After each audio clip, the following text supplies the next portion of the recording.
I'm sharing our B2B marketing playbook that we use at WebChoice so you can get qualified inbound leads for your B2B company on autopilot. Hey, I'm Sam Dunning, co-owner over at webchoiceuk.com and host of the Top 100 B2B Marketing Podcast Business Growth Show. And if you haven't yet, check out my weekly emails where I share actual website and marketing tips, podcasts, goodies, resources, and more. Give it a shot over at businessgrowth.email. So today I'm going to be sharing the 8 channels we use at WebChoice to drive qualified leads inbound on autopilot. And so you can do the same for your B2B SaaS, tech, or service-based company. But not only am I going to dive into the 8 channels, I'm going to share exactly how you can put them into play for your business to ensure they actually get results, grow your bottom line, and fuel your sales team with qualified leads. The 8 channels we're going to be diving into are your website, which is basically the foundation, the base of all of this, SEO, search engine optimization, paid review sites, we're doing LinkedIn organic content, podcast, referral partners, email list, and then lastly, experiments. So let's jump in. So first up, we have got your website, and this is the foundation of your business, essentially. This is where most of your marketing and your advertising efforts are going to send people. So you better be damn sure that it's going to work hard to build trust and drive qualified inbound opportunities to your sales team.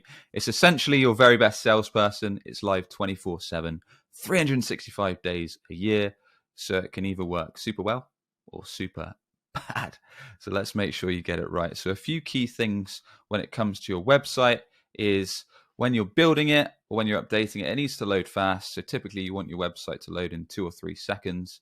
So it's not going to annoy people if they're clicking a Google organic listing or if they're clicking an ad or finding on social, whatever. It needs to load nice and quickly. Essentially, it needs to pass something called the grunt test. So as soon as someone lands on your website, they should know exactly what you do, how you help, and how to learn more or get in touch within a couple seconds of landing on your homepage. So you need to clearly define exactly what you offer or the problem you fix, how it helps people, maybe have some social proof, some testimonials, reviews and such, and then guide people to either book that demo, book a call, or learn more or explore your services further. So the whole part of this above the fold before people scroll part on the homepage is to kind of give people that little taster, give them that clear understanding and prompt them to dive in to learn more. Common mistakes people make with B2B websites is they design for themselves. So they design for their own ego or their team's ego or their CEO's ego rather than crafting their website for ideal clients. Because ultimately, it doesn't matter too much what you want to see. It matters about these target clients we want to attract and do business with. So we need to make sure we're designing it around them. So I have got some useful resources that dive into this in a lot more detail. If you search for either on your podcast channel or on YouTube direct for Sam Dunning, 7 must-have B2B website pages, I dive into the main pages, which I believe make a B2B website after interviewing hundreds of marketing and business leaders. And those tend to be home, about, service pages, pricing page, contact page, and then the thank you page. I mean, essentially, to give you a snapshot, people want to go onto your website, clearly understand what you do, how you help, problem you fix, check results, so see proof that you've helped other clients achieve the results they want to get, check your pricing, check you're within budget and they can afford what you do, and then reach out to sales, so book a demo or book a quote or whatever that step of your sales process is. Another useful video or podcast you can check out is called Build a Powerful Lead Gen Website Step-by-Step Guide. So if you search for Build a Powerful Lead Gen Website Step-by-Step Guide, Sam Dunning, you'll find that video or that podcast where I guide you through how you can research and design sites to attract ideal clients, some of those key pages, how you can do really good customer research, how you can build out the key pages, making sure it's mobile, tablet and desktop friendly, and also making sure your website actually builds trust and converts effectively. So those are a few best practices for your B2B site. And with that, let's jump into the next one. So number 2, we've got SEO, search engine optimization, getting your website to that all-important top spot in Google's first page on their organic, non-paid listings, so you can ramp up that trust, that brand, most importantly, website traffic. And if your website can convert well, then those inbound sales opportunities. So at WebChoice, we've got a bunch of keywords on page 1. So for example, web development company, we're up near the top. B2B SaaS web development, we're right at the top, page 1. And SaaS SEO solutions, we're right near the top as well as a bunch of other relevant web and SEO ones. So there's a few main ways that you can really nail SEO. And one of the kind of core initial things you should do is keyword research. So if you want to know more about keyword research, we've got a bunch of videos on the YouTube or on the podcast if you check past episodes. But some main things to consider are that the core focus should be the high intent search terms. So in our case, that might be web development company, B2B SaaS web development, SaaS SEO solutions like I just shared. What are those high intent keywords that your prospects will search? Ideally long tail rather. So if someone types that they need your service right there, right now, i.e. X is the offer company. So that might be best proposal tool, best proposal solution, or best sales enablement tool, whatever is super relevant, targeted, and specific to your offer. So going after those first as bottom of the funnel opportunities, and then also thinking of things higher in the sales funnel. So if people have questions around your offer, if there's common problems that get brought up on sales conversations, also going for those that are slightly higher, slightly earlier in the sales process, and thinking about how you can attack those with your content. So nailing keyword research usually comes first, then making sure you're building out your website. So you're building dedicated pages. So rather than trying to send everything to a homepage, you're having a dedicated page for each of your main services, each of your main key features, a page for each of your main key geographic locations, and essentially building out your website to be as useful resource as possible to your target prospects so they can find what they need nice and quickly. It answers their questions around the offer, it handles objections, it shares pricing if relevant, it builds social proof, reviews, testimonials, case studies, video client reviews, accreditations on different review sites, and all that good stuff, and of course has clear call to actions. You want to do solid technical SEO, so making sure the website loads quickly, making sure it works smoothly on mobile, tablet, PC. You're doing good technical SEO with your heading tags, your metadata, your page titles, your image alt tags, following best practices all around. And then once you've got what's called good on-page SEO that I've just ran through there, then you're also building links. So with SEO, if you're in a very niche category, you could rank your target search terms nice and quickly because there's not many competitors. But if you're in quite a competitive space, the chances are you're going to need to build quality backlinks to juice up effectively these pages. Some quick ways to build backlinks are building partnerships, building content with complementary companies. You can also guest on podcasts and then build out relationships, build out articles together and get links back to yourself. And of course, many companies still pay for quality links. But like I say, there's a lot of other videos on the channel around building links, on-page SEO and keyword research. So be sure to check them out. But organic SEO, the reason it's so great, the reason we love it so much and we do it for our clients and ourselves is, like I say, over time, it will build up your credibility, build up your web traffic. It means you might be able to lower your ad spend and you can attract high value prospects for those key services you actually want to drive inbound for. Coming in at number 3, we've got review sites. So if you've never come across these before, we use one called clutch.co. They are super good for tech service-based companies. But if you're in the SaaS space, you might use one called G2. You might use one called Capterra, or there's another one called Trust Radius. So there's a bunch of ones in the tech, SaaS, and service space. And the reason these are good is because they aggregate so many companies. They're so full. They're basically a huge directory aggregator. They have a ton of content, a ton of resources. So they rank super well on Google. So for example, with Clutch, if you Google web design company, these guys are just under position 1. So they rank super well. They get a ton of traffic.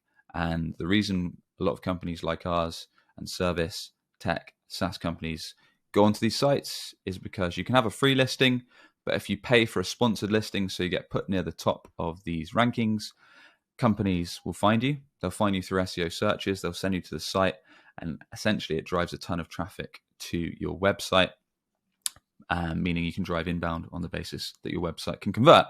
So this gets us pretty much a lead or so a day. We currently spend, at the time of recording, I think it's around $2,000 USD per month to drive this additional source of traffic to our site. But they're also good for building trust. So we send a lot of our clients, once we've done a good job on their project, to leave us a detailed review. So you can see we've got 25 or so reviews, so people can check out case studies, look at detailed reviews, look at some of our work.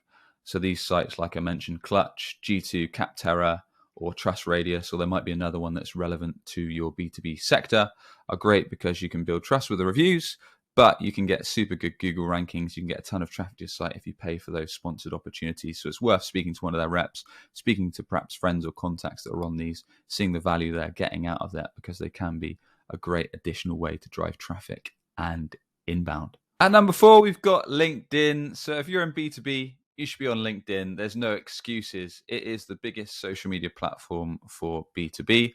The organic reach of the posts, the content you put out is still stupidly good.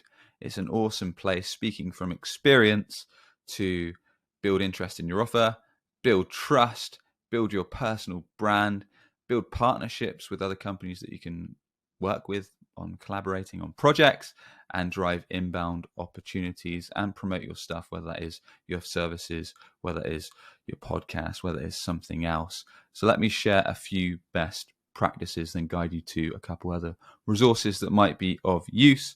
So one of the main things that I recommend doing first when you get on LinkedIn is sorting out your profile page, and essentially thinking of your profile as a lead magnet or a landing page. So just a few best practices is setting up your banner so it has a call to action, maybe your website link, maybe it says exactly what you do. So ours says custom websites and SEO strategies that generate leads and sales. DM me to learn more. And then a picture of my ugly mug. And then we've got a profile pic, so having a professional picture of yourself is smart. Then you've got your name and a tagline. So I just put co-owner at WebChoice and explain what we do. Moving down, you've got a featured section. So this is where I recommend you put a link to your website and a podcast or a guide so people can quickly flip to that. And you've also got a new thing just under your name tagline, where you can put another CTA, another call to action. So again, you can put a link to your website, the book a call page, or maybe a podcast or whatever resource you want to send people to. And then you've got the about section. So the about section is really where you want to put the copy and build it out like a landing page. So I focus on the problem that we fix. So in our case, are you frustrated competitors are above you on Google organic search? Is your website failing to convert? Are you tired of competitors stealing your reach and your clients from Google? Let's fix that. And I share how our services attack that. So perhaps leading with the problem you fix, how your services fix those problems, maybe sharing a link to reviews or a testimonial, and then at the bottom, call to action, so how people can actually reach out. So those are a few simple. And then lastly, on your page, you can have some client testimonials. Those are just a few quick, snappy basics. But I do have a detailed guide. So if you search Sam Dunning, how to generate inbound leads on LinkedIn, simple 3-step process. That's how to generate inbound leads on LinkedIn, simple 3-step process. Type in my name, Sam Dunning. You'll find that YouTube video summary in depth and guide. Now, a few other things. Once you've sorted out your profile, if you're new to LinkedIn, posting content might not be the best move. So what you probably want to do to actually build up some kind of following is commenting on the feed. So using the search tool to find potential clients, potential prospects, connecting with other industry leaders, and essentially trying to steal some reach on their posts. So whether you comment on their post with an idea, an insight, a thought, a new perspective, or your opinion on something. So over time, the whole point of kind of content and commenting these strategies is to drive people to your landing page. So people can check out what you do, and then eventually when they're ready, get in touch. Things to consider with LinkedIn is it is a long game, so it can take months to build up your credibility. You do want to start by finding relevant people that you can connect with, whether they are prospects, whether they are in a similar industry that you can add comments to. And then once you're ready, one of the main ways to, as well as commenting in the feed, is to actually post content.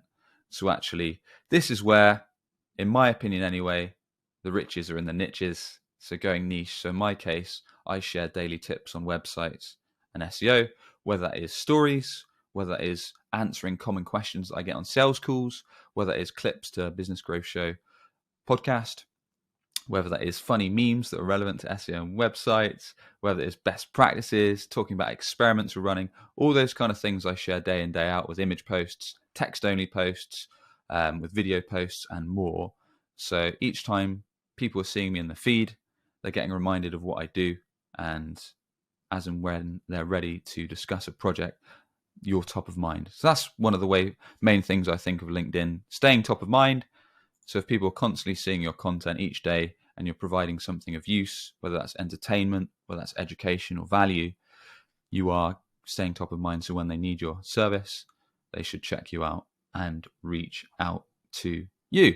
But yeah, like I say, check out how to generate inbound leads on LinkedIn. Simple 3-step process. That's a much more in-depth video and podcast that will give you some ideas. In at 5, we've got podcasting. So podcasting, not only is it great fun, not only is it a great learning curve, especially with my podcast, Business Growth Show, B2B Marketing and Demand Generation Podcast, it's also a great way to build trust, credibility, and drive inbound over time, which we'll dive into.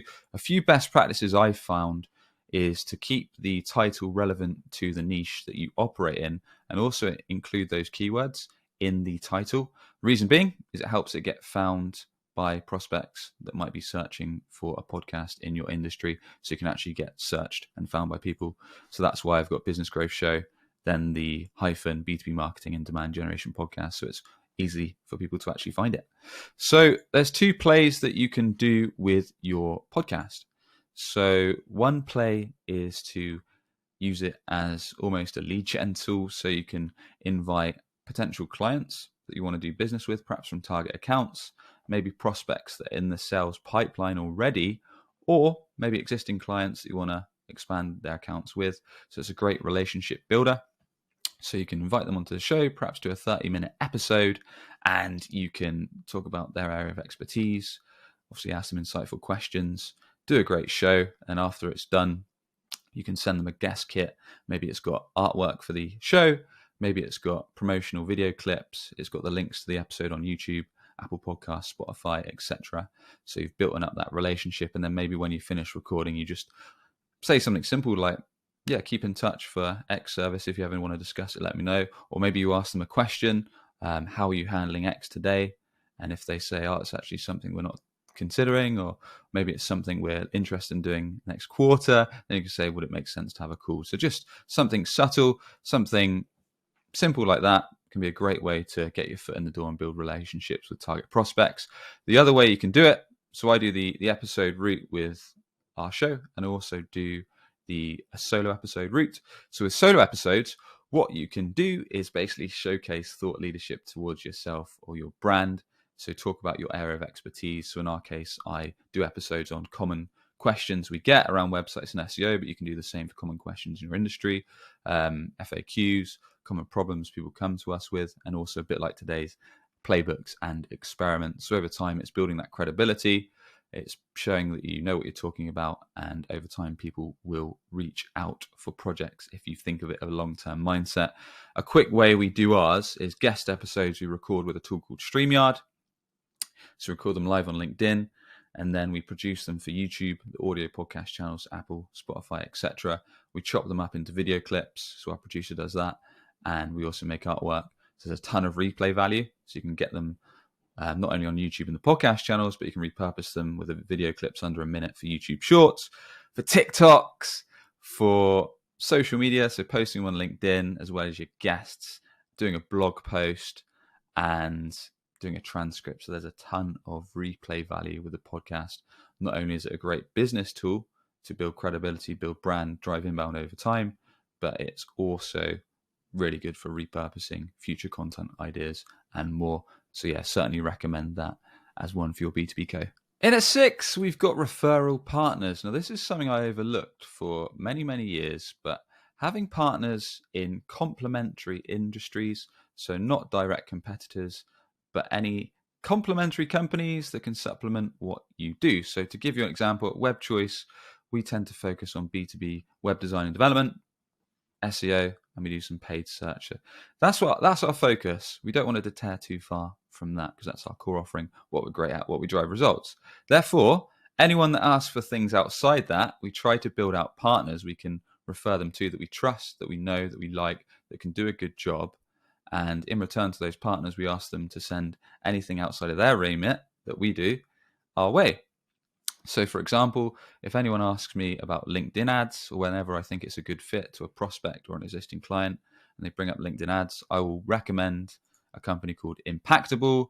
I know their CEO posts a ton on LinkedIn, a guy called Justin Rowe. Recommend following him on LinkedIn. Posts good stuff on LinkedIn ads, as well as a guy called JD. Anyway, so whenever someone mentions LinkedIn ads, I do a direct intro to them on email if the client or prospect's happy with it. And likewise, whenever they speak to someone needing websites, SEO or paid search, they send them to us. And likewise, we do similar for people needing video work and other areas. So think about all those areas that could complement your business. You can research people on LinkedIn. There's a bunch of other channels. Perhaps you've already got existing clients, prospects, friends, contacts, and more. So find out those services, because it's essentially free leads, free growth. And that's the thing with a B2B business. You want to think about all these free areas that you can tap into to drive more clients, drive more business, drive more growth. And referral partners is something, like I said, that I overlooked for many years. So have a good think about that. Start putting in a plan to tap these up, make the connections, and in the next 6-12 months, you'll see some decent growth from that, just like we have. In at number 7, we've got building an email list. So this is something I started probably about a year or so from the time of recording now. And in terms of how we've actually built the list, there's a few ways. One was when I was speaking to prospects on calls, I'd ask literally if you wanted to join the list, where I send a couple emails a week with actionable website SEO and B2B marketing tips. Secondly, which has been quite useful, I'll dive into in a sec, is when any prospects in the sales pipeline that didn't go ahead for whatever reason, I'd add them onto the list. Or thirdly, it was from a guide that we put out a while ago called the No BS Guide to Website Lead Gen. That's the No BS Guide to Website Lead Gen. So when someone downloads that guide, we explain they'll be added to the weekly email list. In terms of what I send out, there's a few things, kind of actionable tips, website SEO. If I have good performing LinkedIn posts, I'll tweak those a bit, add a bit to them, and send those out. Also, new podcast episodes, I'll put a quick description and an image. A few things I found useful on emails to make sure they actually hit the inbox and don't get flagged as spam as much is to go for plain text where you can. I try to only include one image and only one link in the email itself, whether that's to a page, to a contact form, depending on whatever I'm trying to do with them. Most of my emails are value-based, so guiding people to a podcast episode, i.e. a recent episode on the show that we run, or whether that's sharing a valuable tip, a new insight, an experiment running, and the other thing is you need to have an unsubscribe link in the footer. So yeah, that's just a couple of things I found useful. In terms of actually business generated, how I found it's been most effective is as a reminder. So as I mentioned, prospects I've talked to or that perhaps didn't buy at the time, added to the list. Over time, they're a reminder of what we do. We're being educational, we're being helpful, we're trying to be entertaining at the same time. So a reminder of what we do.